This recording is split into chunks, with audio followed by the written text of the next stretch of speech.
Pregnant nurse बहू। सुषमा की बहू विनीता एक हॉस्पिटल में नर्स थी, लेकिन उसे डॉक्टर से भी ज्यादा नॉलेज थी। हॉस्पिटल में सब विनीता की तारीफ किया करते थे। सुषमा का बेटा यानी कि अंकित अपनी बीवी विनीता से बहुत प्यार करता था और उसे अपनी पत्नी की काबिलियत पर बहुत भरोसा था। धीरे धीरे वक्त गुजरता गया और शादी के 8 महीने बाद विनीता प्रेग्नेंट हो गई। मैं बहुत खुश हूँ। मेरा इकलौता बेटा है और अब इसका बच्चा इस दुनिया में आएगा। मैं दादी बन जाऊंगी। दादी मैं बता नहीं सकती मुझे कितना अच्छा लग रहा है। आपको खुश देखकर मैं भी बहुत खुश हूँ माँ। देखो बेटा, वैसे तो विनीता नर्स है, उसे अपने बारे में सब कुछ पता है, लेकिन फिर भी ना आजकल बच्चे पैदा करने में बड़ी परेशानी होने लगी है। उसे कहना कि वो अपना अच्छे से ख्याल रखे। अरे माँ, आप है ना, आपके रहते हमें चिंता करने की क्या जरूरत है। मैं तो अपनी बहू का बहुत अच्छे से ख्याल रखने वाली हूँ। उसे अच्छे से खिलाऊंगी पिलाऊंगी, तभी तो मेरा पोता या पोती एकदम हेल्दी पैदा होगा।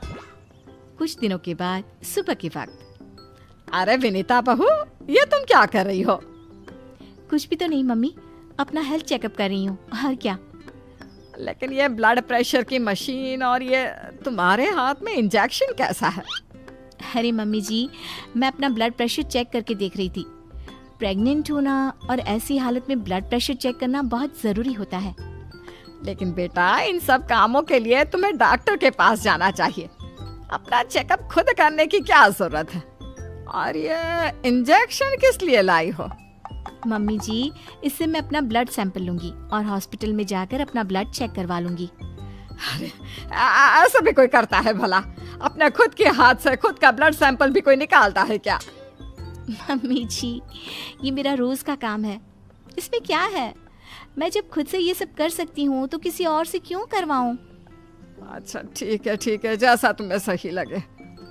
कुछ दिनों के बाद सुषमा अपनी बहू को फिर से इंजेक्शन लगाते हुए देखती है और अंकित भी उस वक्त वहीं पर था। अरे विनीता, ये तुम क्या कर रही हो? तुम प्रेग्नेंट हो, इस तरह खुद को इंजेक्शन लगाने की क्या जरूरत है? अब तू ही समझा बेटा।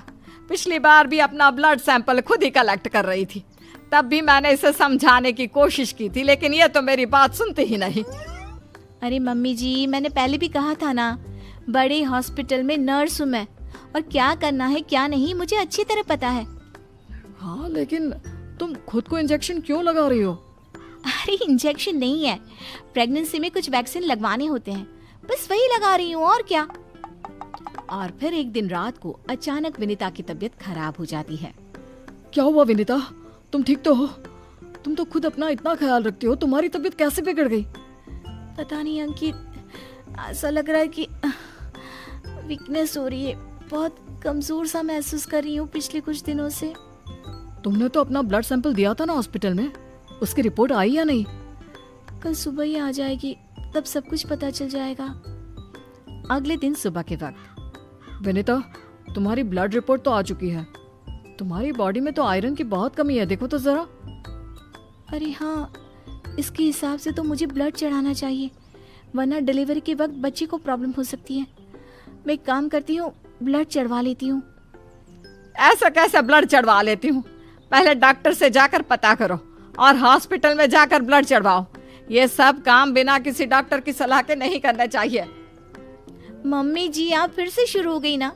क्या करना है क्या नहीं मैं अच्छे से जानती हूँ, मैं खुद कर लूंगी। और विनीता हॉस्पिटल से ब्लड की बोतल का इंतजाम करती है और खुद अपने ही हाथों से खुद को घर में रहकर ब्लड चढ़ा लेती है। अगले दिन, विनीता, अब तुम्हारी तबीयत कैसी है? देखो, मुझे पता था ब्लड चढ़ते ही मेरी सारी वीकनेस दूर हो जाएगी। मुझे बहुत अच्छा लग रहा है, एकदम ठीक हूँ मैं। कुछ दिनों के बाद विनीता की प्रेगनेंसी का 8वां महीना शुरू हो चुका था और एक दिन सुबह के वक्त विनीता अच्छे से तैयार होकर अपने कमरे से बाहर आती है। क्या हुआ विनीता, सुबह सुबह कहाँ जा रही हो? बहुत दिन हो गए हॉस्पिटल नहीं गई, सोच रही हूँ आज ड्यूटी पर चली जाती हूँ। डॉक्टर का भी फोन आया था अभी। लेकिन बेटा, अब तुम्हारा 8वां महीना चल रहा है, ऐसी हालत में तुम्हें घर में आराम करना चाहिए और डिलीवरी करवाने तो बिल्कुल भी नहीं जाना चाहिए। लेकिन क्यों मम्मी जी, डिलीवरी करवाने में क्या प्रॉब्लम है? ये तो मेरा जॉब है। और हॉस्पिटल में दिन रात यही तो करवाती थी। आपने कहा कुछ दिन काम पर मत जाओ, इसलिए नहीं गई। हाँ मम्मी, वैसे विनीता ठीक ही तो कह रही है, उसका रोज का काम है ना ये। तुम आजकल के बच्चे ना कुछ नहीं समझते। अरे तुम्हें वैसे तो सब पता है, लेकिन शायद ये नहीं पता कि इस हालत में अगर तुम डिलीवरी करवाने आई औरतों को देखोगी तो तुम्हारी सेहत पर बुरा असर पड़ेगा। अरे मम्मी, ऐसा भी कुछ होता है क्या? मम्मी जी, किसी और की डिलीवरी करवाने से मेरे ऊपर कैसे फर्क पड़ सकता है? मैं कोई पहली बार थोड़ी ना ये सब करवाने जा रही हूँ। विनीता अपनी सास की एक नहीं सुनती और हॉस्पिटल चली जाती है। वहां से वापस आने के बाद, अरे मम्मी जी, आपको मेरी बहुत चिंता हो रही थी ना? ये देखिए, मैं बिल्कुल ठीक ठाक हूँ, अब आपको परेशान होने की जरूरत नहीं है। और जानती है, पूरी 5 डिलीवरी करवा कर आई हूँ, वो भी नॉर्मल वाली।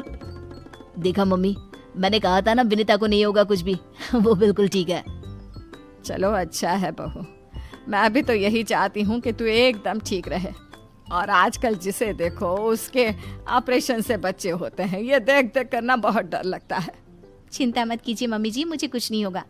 मैं नर्स हूँ ना, रोज हॉस्पिटल में औरतों को सिखाती हूँ कि कैसे अपना ध्यान रखें ताकि नॉर्मल डिलीवरी हो। तभी अचानक हॉस्पिटल से डॉक्टर का कॉल आता है। कॉल पर बात करने के बाद, मम्मी जी, एक इमरजेंसी केस आ गया है, मुझे जाना होगा। अरे लेकिन अभी तो आई हो, कैसी डॉक्टर है तुम्हारी? उसे पता नहीं चलता क्या कि तुम प्रेग्नेंट हो? ऐसी हालत में तुम्हें ना बुलाए। अरे नहीं मम्मी जी, डॉक्टर की भी मजबूरी है। कह रही थी काफी सीरियस केस है और हॉस्पिटल में उन्हें किसी दूसरी नर्स पर इतना भरोसा नहीं जितना मुझ पर है। मुझे लगता है कि तुम्हें मना कर देना चाहिए बहू। कुछ नहीं होगा मुझे मम्मी जी, मैं अभी डिलीवरी करवा के आती हूँ। कुछ देर बाद अंकित के पास हॉस्पिटल से फोन आता है। अरे मम्मी, जल्दी हॉस्पिटल चलिए, वहाँ विनीता की तबीयत खराब हो गई है। हे भगवान, सब ठीक करना, मुझे तो पहले ही डर लग रहा था। अंकित और सुषमा हॉस्पिटल पहुंचते हैं। क्या हुआ विनीता को? वो क्या है ना, विनीता एक नॉर्मल डिलीवरी करवा रही थी। केस बहुत ही सीरियस था और उस लेडी को बहुत ज्यादा प्रॉब्लम हो रही थी। क्योंकि विनीता खुद प्रेग्नेंट है तो वो अचानक से घबरा गई और उसे लेबर पेन शुरू हो गया। लेकिन अभी तो मेरी बहू का सिर्फ 8वां महीना चल रहा है। देखिए, ऐसा हो जाता है।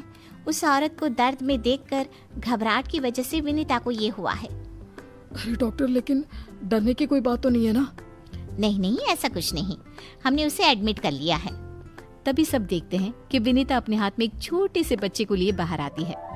अरे विनीता, तुम्हारी तो तबीयत ठीक नहीं थी, तुम्हें दर्द हो रहा था, तुम बाहर क्यों आ गई? अरे दर्द हो रहा था तो क्या हुआ, मैंने वो दवाई ले ली जिससे जल्दी आने वाले लेबर पेन रुक जाते हैं। और वैसे भी डॉक्टर, उस औरत को मेरी जरूरत थी, उसकी देखभाल के लिए मुझे ठीक होना ही था। ये देखिए, उसका बच्चा एकदम सही सलामत है। अरे वाह मेरी बहू, तूने तो अपने तबीयत की परवाह ना करके किसी और की जान बचाई। मुझे तुम पर गर्व है विनीता। ऐसे ही थोड़ी ना वो हॉस्पिटल की सबसे अच्छी नर्स बनी है। मैंने कहा था ना मम्मी जी, मैं नर्स हूँ, मुझे अपने से पहले दूसरों की तकलीफ दिखाई देती है और मैं पहले अपने मरीजों की जान बचाती हूँ, फिर खुद की।